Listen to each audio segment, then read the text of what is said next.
Ever feel like there's just not enough time to keep up with everything happening in the startup world? You know you got to be in the loop, but it's got time for info overload. Right. That's why you're here with the deep dive. We cut through the noise to bring you the essential knowledge fast. And today, we're going deep on a topic that's super relevant for startups looking to make a splash globally, particularly those based in India. We're talking intellectual property, but not just in the usual way. We're focusing on how startups can actually leverage IP to secure funding and fuel international expansion, all without giving up big chunks of their company. We've combed through a ton of research on this. Foreign tech licensing, non-dilutive funding models, cross-licensing strategies, the advantages of IP on the international stage, how to actually value IP. There's interesting IP-backed loans, and even practical steps Indian startups can take to build a global IP portfolio. All connected. Yeah, and that's what makes it so powerful. Exactly. So our mission in this deep dive is to give you the key takeaways, the actionable insights, so you can start seeing your IP not just as a legal safeguard, but as a serious financial tool. Right, like a key that unlocks global opportunities. Absolutely. So let's jump right in. Let's talk about this idea of non-dilutive funding through IP. What's the big deal here, and how's it different from the traditional routes startups usually take? Okay, so imagine this. Instead of giving up equity to angel investors or VCs or private equity firms, you're raising funds based on the value of your innovation itself. So you're not selling off pieces of your company. You're using what you've created to fuel growth. Precisely, and the beauty is you retain ownership. Now, when we talk about doing this on a global scale, there are two main avenues: licensing and IP-backed loans. We'll unpack both. Sounds good. So let's start with licensing. What's the basic idea here? It's kind of like renting out your tech. You, as the startup, the licensor, grant another company, the licensee, the right to use your tech. Okay, so it's not giving it away. It's giving permission for specific uses in specific markets for a price.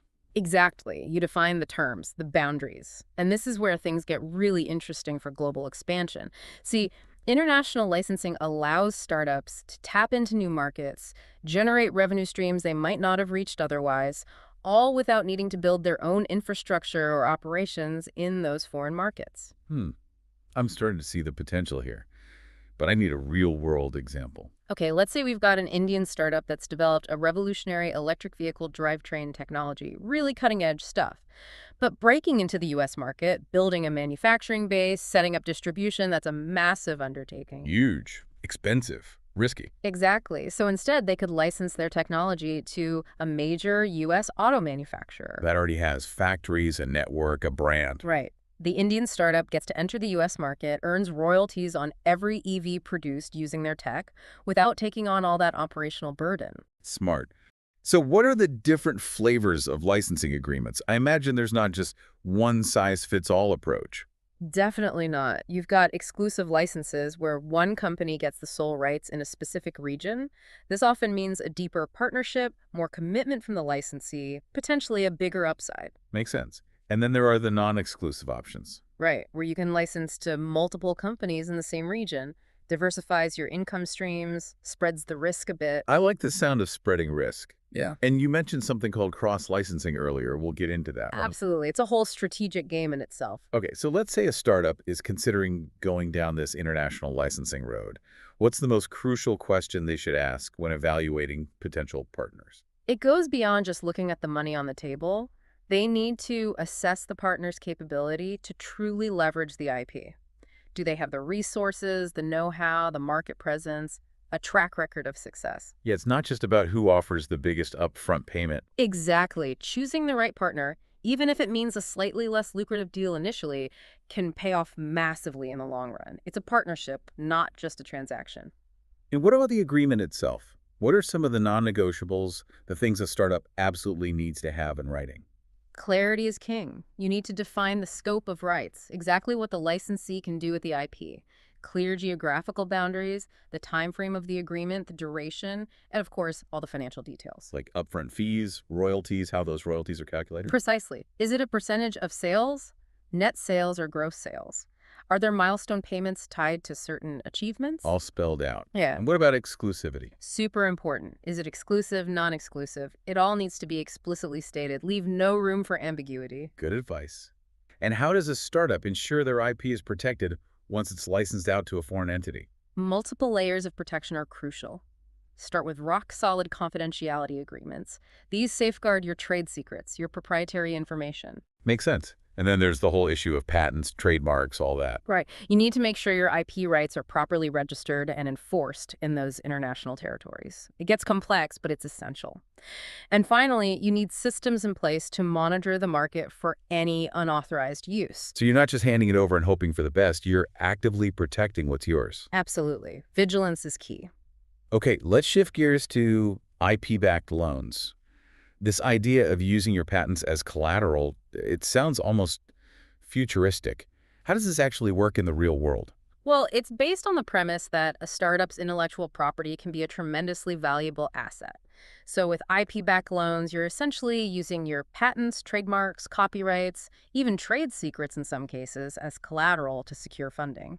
It's a way to unlock capital based on the strength of your innovation. So if a startup has developed something truly groundbreaking, but maybe they haven't started generating huge revenue yet. Their IP could still be worth a lot, and that's Hmm. what these loans tap into. But how do lenders determine the value of something as intangible as intellectual property? It's a pretty comprehensive process. They start by identifying all the specific IP assets in play. Then they'll analyze the market demand, the potential for that technology. They look at legal aspects. Is the Yeah. IP valid, enforceable? Are there any pending legal challenges? So they were doing their due diligence, making sure it's the real deal. Absolutely. They'll also do a financial analysis looking at historical or projected revenues linked to that IP. They're trying to assess the potential for future income generation. It's like trying to predict the future earning power of the invention. Exactly. And to do that, they use a mix of valuation methods. There's the cost approach. What was the investment in creating this IP? There's the market approach. What are comparable IPs being valued at? And then there's the income approach, looking at the present value of those anticipated future earnings. So they're putting all the pieces together to get a comprehensive picture. Right. And they also factor in a risk, market risk, technological disruption, potential legal issues. All of that gets considered. Sounds thorough. Are there specific companies or initiatives out there that offer these types of IP-backed loans? Yeah, more and more are popping up, especially in developed markets. You've got companies like Aon, for instance, providing IP-backed financing solutions. And there are government initiatives like those in Singapore that are actively trying to encourage this kind of lending. Interesting. Any real-world examples of this in action? Take Royalty Pharma, for instance. They provide funding to life sciences companies, but instead of traditional debt or equity, they take royalty interests in the company's IP. So they're essentially betting on the future success of the invention, sharing in the rewards. Right. It's another creative way to leverage the value of IP. You mentioned this is more common in developed markets like the US and the UK. What are some of the hurdles an Indian startup might face trying to secure an IP-backed loan? It's a good question.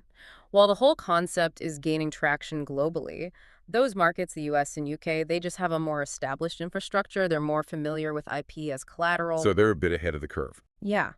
An Indian startup with strong IP, protected globally, might find opportunities with lenders in those regions, but building that ecosystem locally, it's still a work in progress. Okay, let's move on to cross-licensing. This sounds like a win-win scenario. Two companies sharing their IP. How does this work in practice? It's all about strategic exchange. Two or more companies agree to grant each other rights to use specific aspects of their IP. It's a way to access technologies you might not have the resources to develop on your own, technologies that could be essential to your growth. I can see how that could be a game changer for a startup. What are some of the key advantages of entering into a cross-licensing agreement? Oh, there are a bunch. First off, it can supercharge innovation. You get access to those essential technologies, so you can focus your internal R&D on your core strengths. Instead of trying to reinvent the wheel. Right. Plus, it can significantly reduce the risk of those nasty patent infringement lawsuits. You're not battling in court, you're collaborating, sharing resources. So less legal headaches, more focus on creating great products. I like it. Exactly. There are also potential cost savings in R&D. You might not need to spend as much developing certain components if you can license them, and it can give you the ability to build more comprehensive products or services by combining technologies. So you're not just improving your own offering, you're potentially opening doors to new markets, markets that require that other company's IP. Exactly. It can really strengthen your competitive position. So how does this all actually come together? What's the typical process for setting up a cross-licensing agreement? First, both companies need to lay their cards on the table, identifying the specific IP they're willing to bring into the deal. Then comes the negotiation phase, where you define the terms. What exactly can be done with the IP? Are there geographical limitations, any financial considerations, and of course, is it exclusive or non-exclusive? And then the lawyers get involved, draft the formal agreement. Right. And once everything is signed, both parties start implementation, which often involves sharing those technical details. Okay, let's get practical. What's the roadmap for an Indian startup aiming to build and monetize a global IP portfolio? What are the steps they need to take and when? So it all starts with idea generation, but not just any idea. You need to make sure your innovation is truly novel. So rigorous prior art searches are critical. So you're not wasting time and money on something that already exists. Exactly. Once you've confirmed your idea's uniqueness, you need to establish your priority date. That's the date your invention officially enters the patent system. And how do you do that? By filing a provisional patent application. In India, you'd file that with the Indian Patent Office. Okay, so you've got your foot in the door, you've staked your claim. Right, and you've bought yourself some time. You have 1 year from that provisional filing date to develop a working prototype or a proof of concept. So you're not filing a full-blown patent until you've actually got something tangible. Exactly. Before that 1 year deadline, you'll need to file a complete patent application in India. But at this stage, you also need to think globally. So not just protecting your invention in India, but worldwide. Exactly. This is where the Patent Cooperation Treaty, the PCT, comes in. It's an international agreement that allows you to file a single application and seek patent protection in over 150 countries simultaneously. So instead of filing separate applications in dozens of countries. You streamline the process, save on costs, and the PCT buys you time. It gives you up to 30 or 31 months from your initial filing date to decide which specific countries you want to pursue patents in. So you're not locked in right away. You can strategically assess your global plans. Exactly. During that PCT phase, you should also focus on expanding your patent portfolio. Aim to have 5 to 10 interrelated patent applications that cover the core aspects of your innovation. This strengthens your position, makes it harder for competitors to work around your technology. Makes sense. And while all this is happening, you should also be actively searching for those potential licensees or strategic partners in your target international markets. Absolutely. This is where the monetization aspect ticks in. So you're not just waiting for people to come to you. You're proactively seeking out those opportunities. Exactly. Once you've identified potential partners, the negotiation begins. You hammer out the terms of the licensing agreement, or maybe even explore a potential sale of your IP. Focusing on those upfront fees, royalty rates, and milestone payments. Right. And remember those IP-backed loans we discussed earlier? This is a good time to explore those possibilities, especially if you're targeting those developed markets where that's more common. So you're leveraging your IP in multiple ways. And what about cross-licensing? Where does that fit in? It's an ongoing consideration. If you come across a company with complementary technology, explore whether a cross-licensing agreement makes strategic sense. It could be mutually beneficial, accelerating both of your growth. So it's not just about protecting your IP, it's about using it as a tool for collaboration and strategic partnerships. Exactly. And here's the key. IP monetization should be an ongoing strategic focus for any startup with global aspirations. So it's not just a one-time thing, it's something you're constantly evaluating and adjusting as you grow. Right. Your IP is a dynamic asset. If there's one piece of advice you could give to an Indian startup navigating this complex world of international IP, what would it be? Don't go it alone. Seriously. Find yourself an experienced IP attorney, someone who specializes in international patent law.